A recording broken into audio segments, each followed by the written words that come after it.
narrowly. Instead, it was Race and Strife Crow. But at the same time, it could have easily been ETC and Zalae. And you kind of heard it when we were interviewing ETC and how much it meant to him. And at the very end of the season, Zalae even talked about how he didn't take this season nearly as seriously as he felt like he should have in hindsight, and that he really wanted to truly appreciate being in the league going into the next season. And going into today once more, Zalae needs to find a way to buckle down because his path to relegation is going to start with a win or a loss here, and both have huge implications. Yeah, and it's kind of different stories to how they got to the bottom last year. I think Zalae kind of got cornered into this situation where each week it seemed like every matchup that he had was a losing battle. And it's not that he was bringing bad decks, it's just that he seemed like one step behind the metagame. Even though his plays were on point, it just wasn't enough. And ETC was bringing the solid decks for the metagame. He would just stumble in key turns, and sometimes he would have turns that would just straight up lose him the game because he wasn't able to get all the things that he wanted to do fit in to any individual turn. So we even saw some of that from ETC in the Swiss portion. The 1 week that he did make it into top 8, he did look shaky, and he said that it's kind of nerves at times. But now at this point, he's had a full year of Grandmasters under his belt. And, it's time to buckle down. And looking at his lineup, pretty standard for what we're seeing this week with the Galakron Seeker Rogue, the Tempo Demon Hunter, and Zoo Warlock. He does just have some interesting choices in each of those decks. And I think the Tempo Demon Hunter is the most interesting because he's playing Raging Fell Screamer, but he's not playing Priestess of Fury. Interesting. So he's using it as a way to tempo out things like Sightless Watcher and Satyr Overseer faster. To have, individual power plays that happen early on in the game, instead of using it to go Raging Fell Screamer on 4 and Priestess of Fury on 5. It's kind of an interesting strategy. It's not one that I agree with, but I'm willing to be wrong. Totally, and I think that's ultimately like a really interesting thing about it is how players choose to approach the problem differently. Some people choose to go for traditional approaches, which is like just play like the good cards, and some people try to adapt it based off of what they see is happening and try to be one step ahead of their opponents. I think there's a case for both sides. It's just weird, Dan. It's just really weird. I want to give him the benefit of the doubt, but he only has Satyr Overseer, Battle Fiend,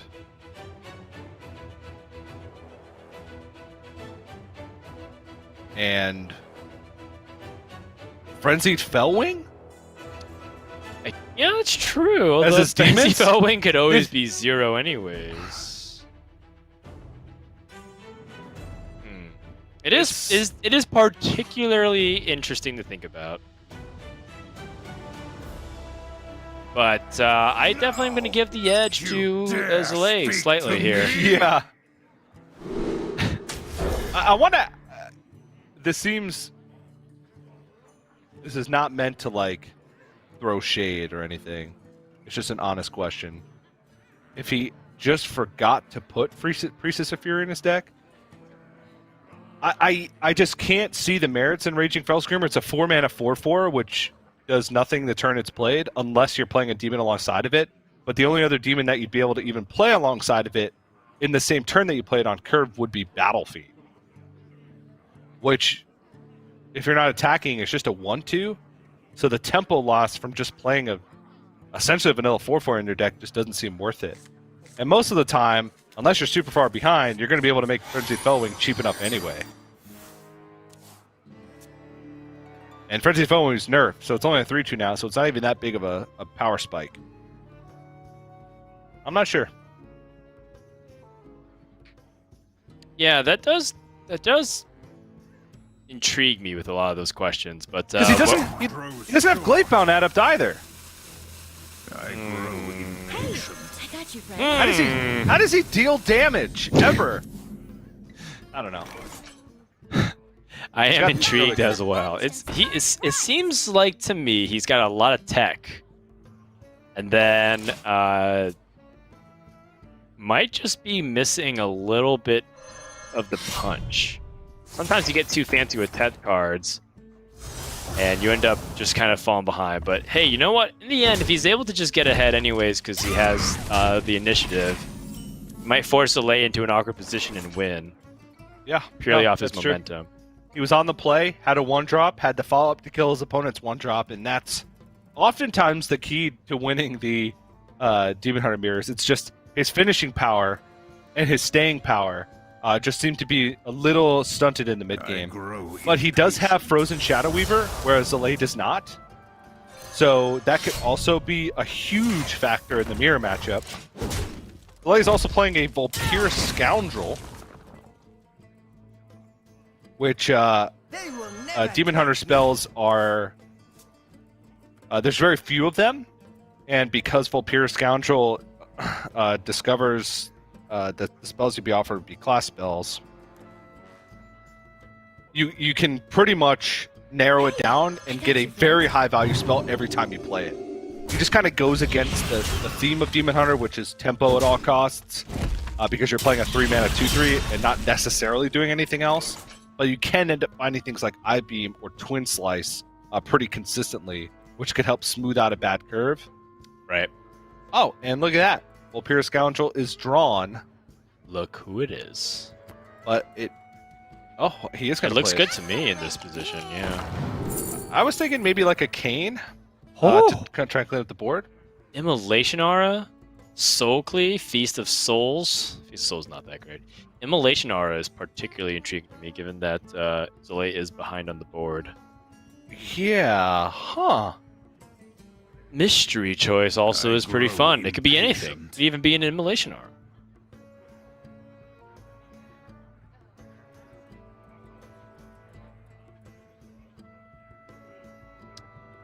I think the card that has surprised me in its ineffectiveness is Chaos Nova. And since I kind of anticipated more Demon Hunters to be playing cards like that, but not in a tempo-based deck. I thought that gave it more mid-range power. And Immolation Art is very similar in terms of just being cheap AoE removal. And Demon Hunter just has powerful spells, and of course that's the center focus of a lot of people's memes, because like Demon Hunter has a lot of great stuff, but you know, it's a new class and it has to catch up with all the class cards from other people or other classes in the game. So they just have really high card quality right now. Yeah, they do. Which is why I like Vulpir Scoundrel in this deck. It is clever. Oof. And just like that, momentum shifts the other direction. Zalae has just not enough damage right now to put this free Frenzied Fellwing out. Yeah. Slightly off.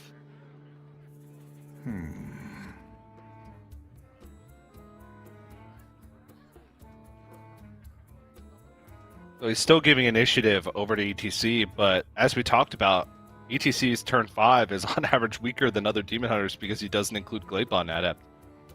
He had the second slice in hand, so this play would be perfect for a Gladeon Adept to be able to come down and kill this Crimson Sigil Runner with a second slice. So this is the best case use of it. We got to see it in action. That is... Look how good it is. That's amazing. Well done, ETC. Granted, I still do not agree with it, but that's about as good as you can get with the Raging Fell Screamer, no Priestess of Fury in the deck. Right. I still would rather have that be a Gladeon Adept, but I am impressed. I am impressed. Demons? And he's got the Skull of Gul'dan to follow up, so this early game has worked out perfectly for ETC. Wow. I mean, yeah, like in the end, it's like a really cheap tempo option.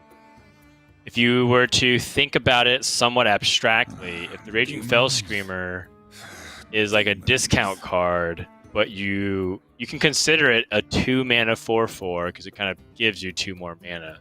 That's assuming you have exactly another demon to play and squeeze it in.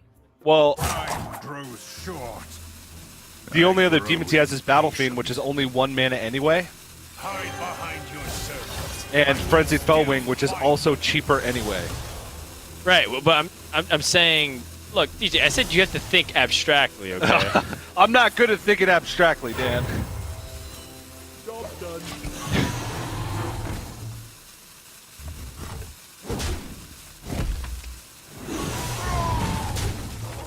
But Oh, a face attack.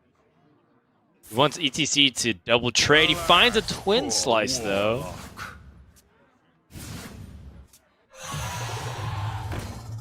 And finds all playable cards.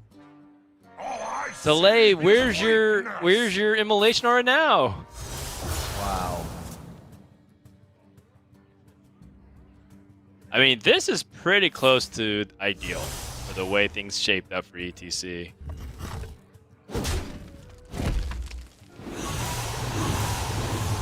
We're with you. And I think Zalae's too far behind. Unless... I don't even know if there's anything he could pick up that would help 2 keep him I-beams. alive. Alas, poor 2 I-beams, yep. warlock. And that's gonna do it here. Just too much pressure to stop. And game number 1 goes to ETC. The Demon Hunter Mirror, you know? Is it a risky tech or is it an ingenious tech, TJ? The answer is, there is no answer. It could be both. Yeah, still a little sketchy, but it's out of the way now. We can stop talking about it. You got the win. Boom. Done. Done. Easy peasy. We'll revisit it next week if he brings the same thing. How about Sure. that? But yeah, that's actually a big win. And honestly, if there was any matchup that card might help in would be the mirror matchup. He also did have like double Frozen Shadow Weaver, and the super fast early game curve. So like he was pretty designed to beat the mirror matchup, but still jury's out. He just found the best use case for that card and was able to win the mirror matchup. Volpyr Scoundrel, even though it looked flashy, being able to take the Immolation Aura and take back the board just wasn't enough. All right, well, that's going to do it for our first game of the series. We're going to take our last break of the day, and when we come back, we're going to have game number 2 between ETC and Zalae. Stay tuned. Hearthstone Grandmasters is brought to you by T-Mobile, helping you stay connected to what matters most. Learn about T-Mobile's COVID-19 response on T-Mobile.com.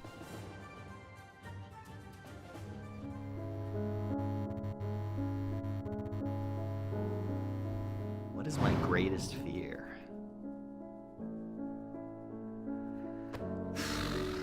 Oh man, that's just too existential. The R word, which is relegated.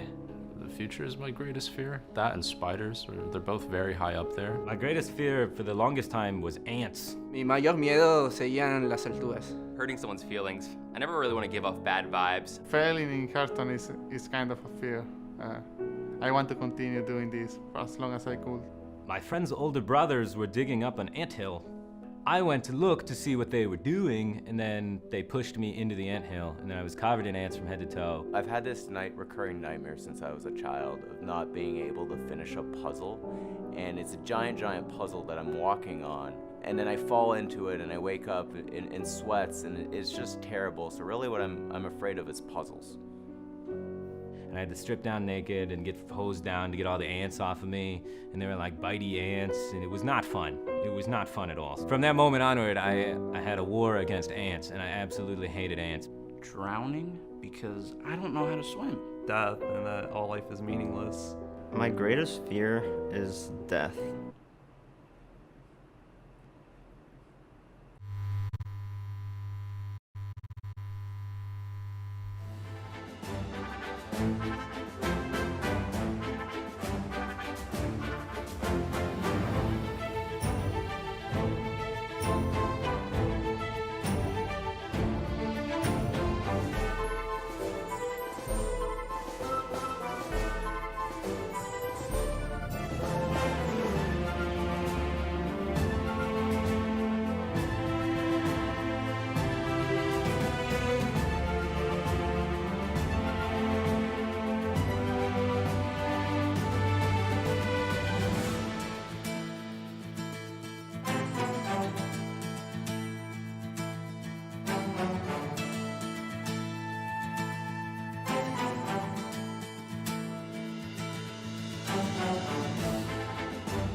Welcome back, everyone, to the final stretch of day number 2, week 4.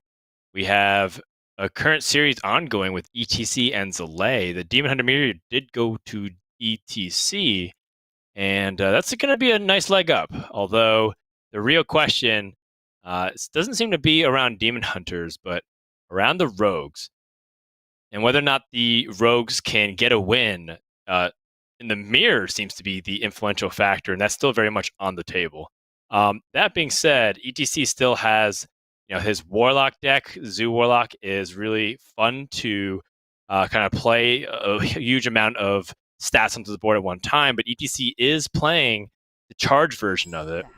And so we'll see if that ends up coming into play. It does not. It seems like ETC is going to go to the Rogue.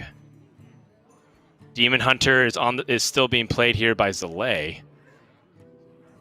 If there is a lineup, though, that ETC can capitalize on with the Charge Zoo Warlock, it is Zalae's, because he does have Rogue, which still on the fence about whether or not it's better than normal Zoo against Rogue, but it does feel better than the normal Zoo against Hunter.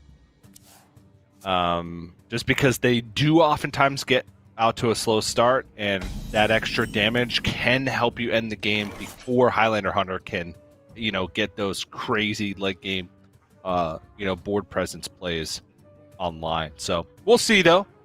Conversation for another game, as this one we do have Demon Hunter versus Rogue. ETC is playing the Secret Rogue, as you can see.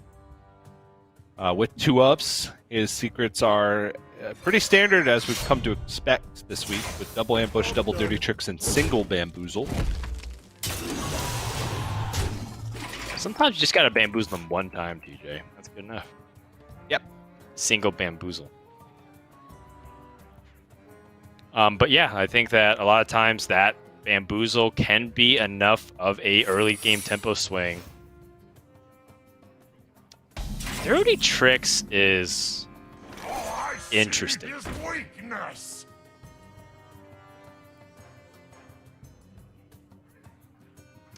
It's interesting to me because Demon Hunter is very minion driven. They do have, a handful of spells for sure, right? Skull Gold Down, Twin Slice in the hand, for example. But it seems like you want to make your turn 2 secret and high impact to start turning around the board. Oh, wait, no. Is it because he wanted to sort of guarantee they can blackjack stunner? But Bamboozle would too as well. Yeah, Bamboozle would actually guarantee it, because there would be zero way for Zalae to proc Bamboozle. Whereas maybe Zalae plays a spell, even though it's very unlikely, because it would only be Twin Slice at that stage. Bamboozle would be the 100% guarantee, whereas Dirty Tricks is the 99% guarantee. Yeah, although Bamboozle would get in the way of Van Cleef, right? Because Van Cleef would transform. Yes. Okay. So Dirty Tricks seems to be better. Seems to be better. I do want a second opinion on that. One comment from Chad. Wow. I'm sold. I'm the second opinion. I'm gonna need a third opinion. Okay. Just to be extra safe, TJ. ETC is the third opinion because he did the play. Okay, I'm gonna need a third opinion. Okay. We should ask Zalae. Let me message him. Yes. Just kidding. Time grows short. So tested for Bamboozle the best way he knew how. Attacking a 1/1 into it. Yes. Turn 4 tends to be awkward for Rogue. Zalae, if he does end up going for like an all-out offensive here.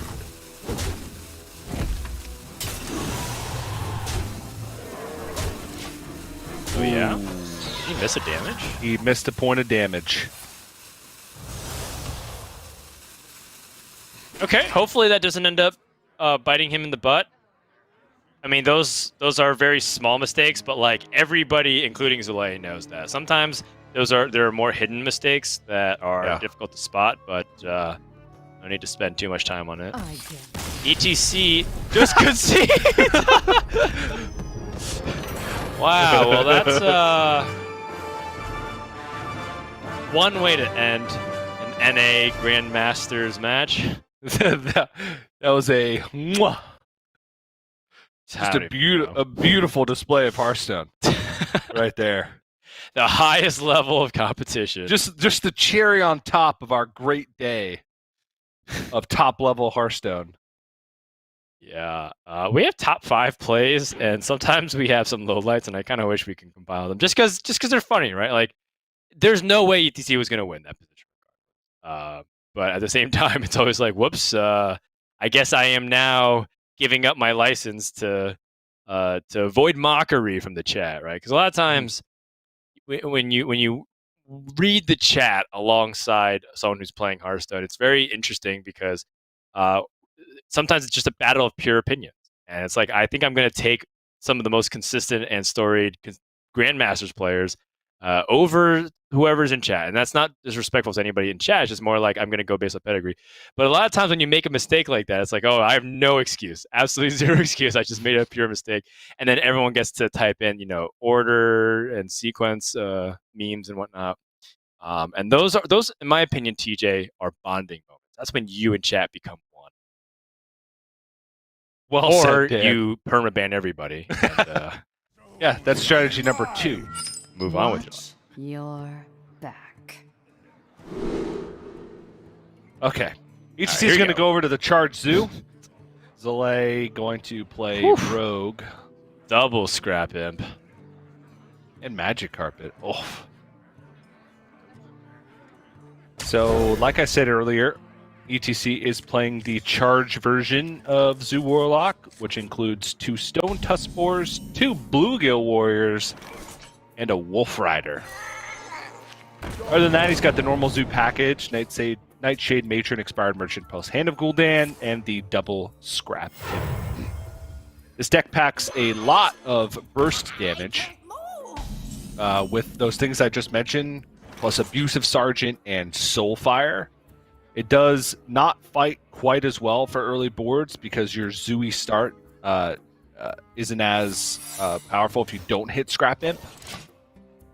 But from the point of view I'm looking at, ETC is looking mighty fine.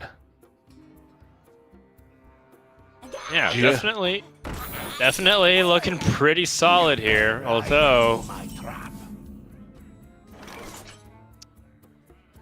I wonder what Zalae can do here. He can play like another ambush, and like Zoo has to eventually play minions.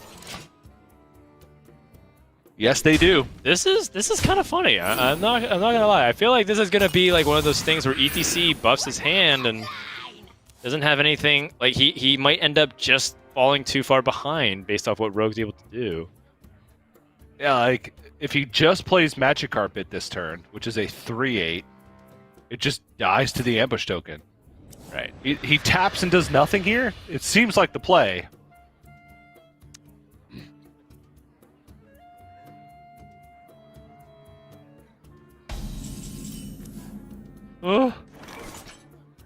Whoa, that backstab draw. That backstab draw is nuts. You now can activate the Evil Miscreant, although Restless Mommy does have a case in this position as well, because you get to push 3 to face. The reason why I like the Evil Miscreant is because you get to have 2 chances at Titanic Lackey. Okay.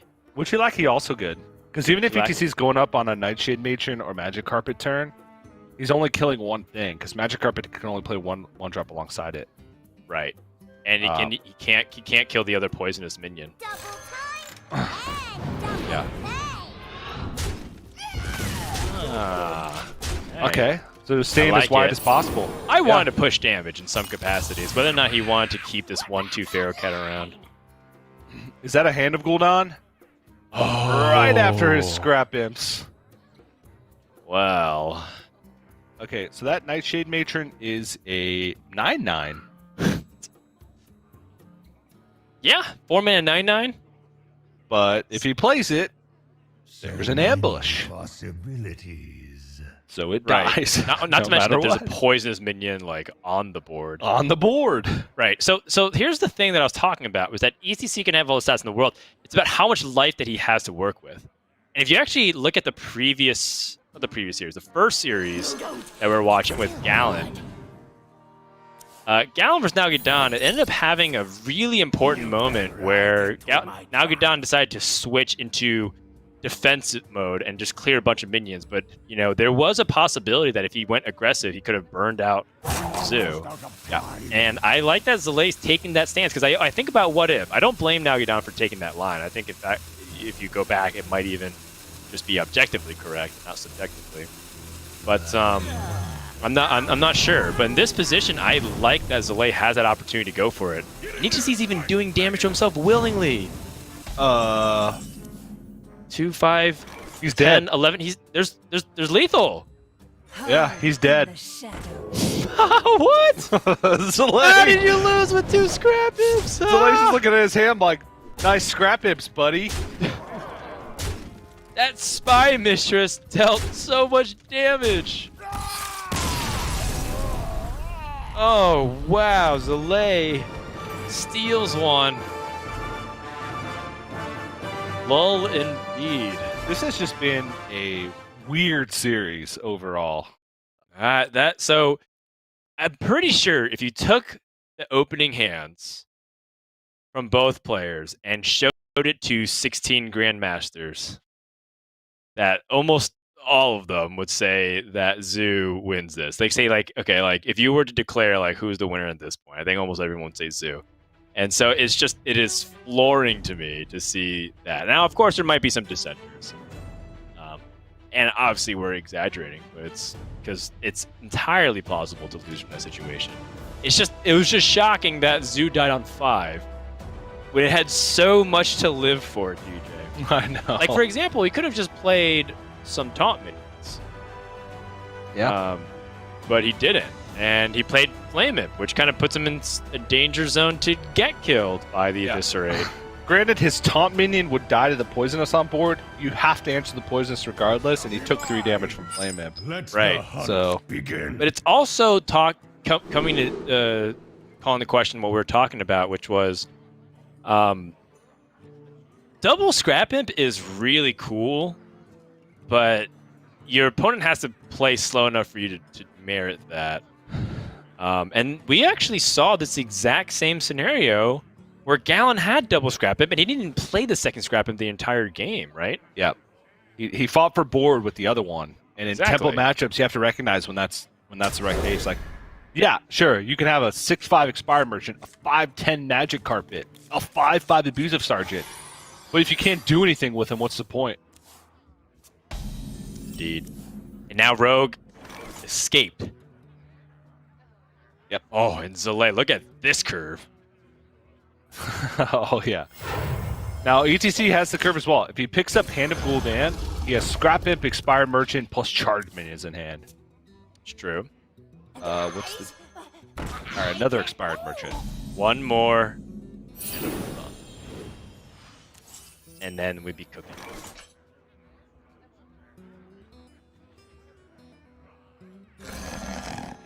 Job's done.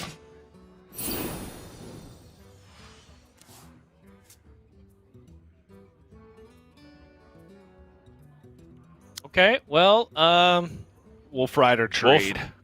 Is it Wolf Rider trade or is it Bluegill Warrior trade? It's tap?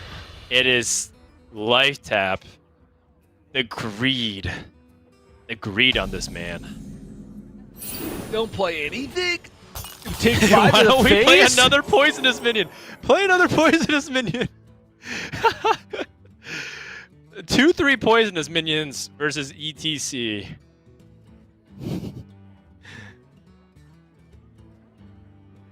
This might actually be Scavenger's Ingenuity and Dwarven Sharpshooter, actually. Or Dwarven Sharpshooter plus Acidic Swamp Ooze. Right, more like stats developing on board. multiple minions, yeah. It is more. It's a lot more power on board. It's twice as much. Yeah, honestly, like the Scavenger's Ingenuity. Let me take a look at Zalae's deck list. He has Diving Griffin, Zixer. That's it.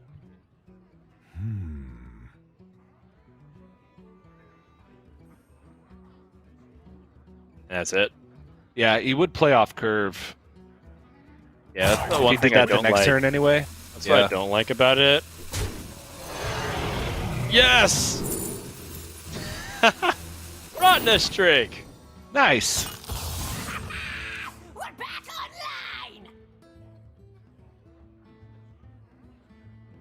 Don't forget, talk about overstated minions. Zalae has a 2-mana 5/4. And, like, ETC doesn't have his magic carpet. He's going to go for a scrap up again, isn't he? We learned previously that we got to do something to the board. Blue-Good Warrior trade into the imprisoned Spellhound, at the very least, right? Yeah. Yep. Because if he goes for, like, Fiendish Servant, so many anything else, he's going to... There's 10 damage on board. Yeah, he's going to die. Guys, I can't move. Okay. Another double scrap game. Oh. Oh, this is intriguing now.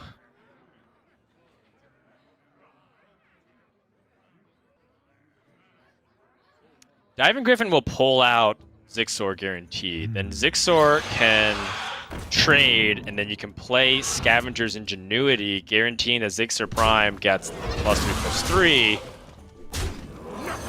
You know what? Game's gonna be over by then. Probably. Forget that.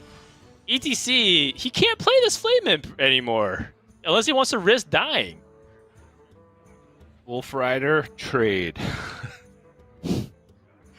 It just always feels like that's what happens. Yeah. Yeah, play your stuff, I think, right? Just in this case, Wolf Rider, Fiendish Servant, Battle Mage, by all means, is great.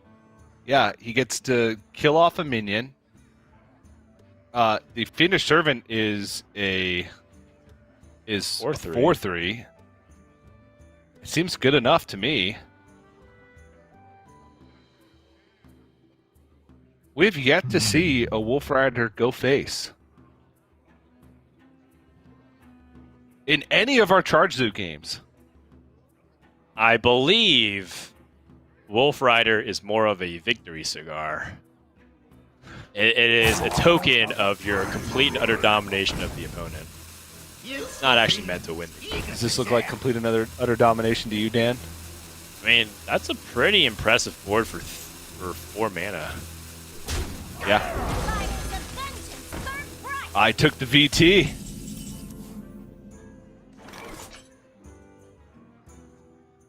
Okay, so now Rottennest Drake actually might be better here. Yeah, he could value trade with the Primordial Explorer over the Battle Mage, trade into Fiendish Servant, and then Rottennest Drake. He'd have a 2/1 Poisonous on board, and then the Rottennest Drake. He's not pushing any damage this turn, but that's a good amount of stuff. And he's got a Animal Companion Zixor. He's got a turn 6 play kind of lined up. Right. And then Scavenger's Ingenuity ain't going anywhere. It's pretty much just going to draw.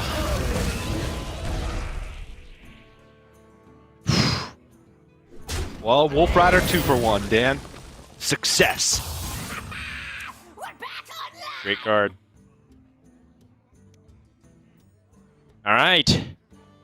ETC, the stage is set. Wait, no, Expired Merchant doesn't work that way. It actually discards the other Expired Merchant. Yeah. He can, if he taps, then Flame Imp puts him down to 10. Oh, the perfect draw. Stone Tusk Boar. Actually, quite good. Yeah. No, don't. It's still good. Poisonous minions. The one true weakness of ETC.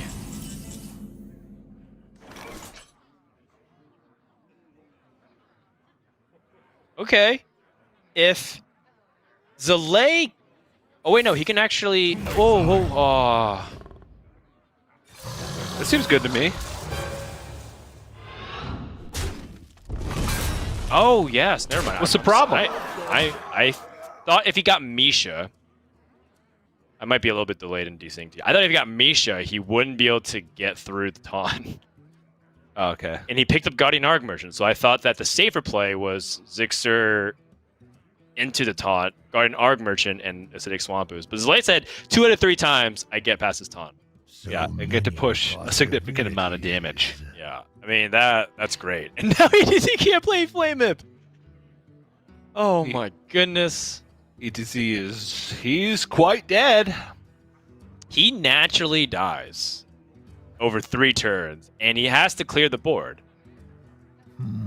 Expired Merchant will give him 2 Expired Merchants. True. Look at Zalae's face. He's ready to go back to his fort. Almost out of time. And yeah, ETC might be looking at his final turn in this series. He's gonna play the Flame Whip? He has to do it to trade? He has to. He has to put as much board presence as possible. And he has to win. He's wrestled board control from Zalae, finally.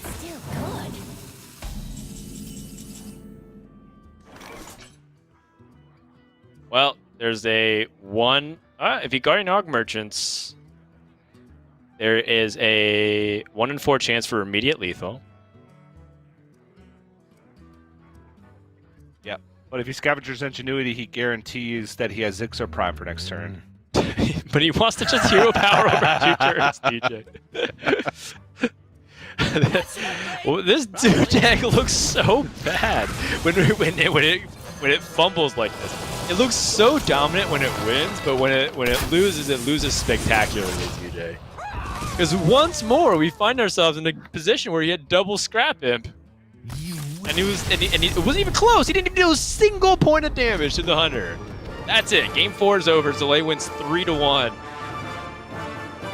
And with a little nice nod to the camera there. Look at those eyes. Draw you in. Zalae is very handsome, both dressed up and dressed down.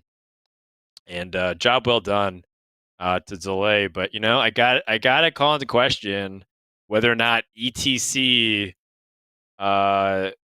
was playing at his best today. I say that because we've seen ETC play well on broadcast many times, and it just seems like he's kind of been struggling at Grandmasters. Is it nerves? Is it composure? Is there anything else that's perhaps affecting it, or maybe just an uncharacteristic off day? But either way, that did not look representative of what we know this guy is capable of.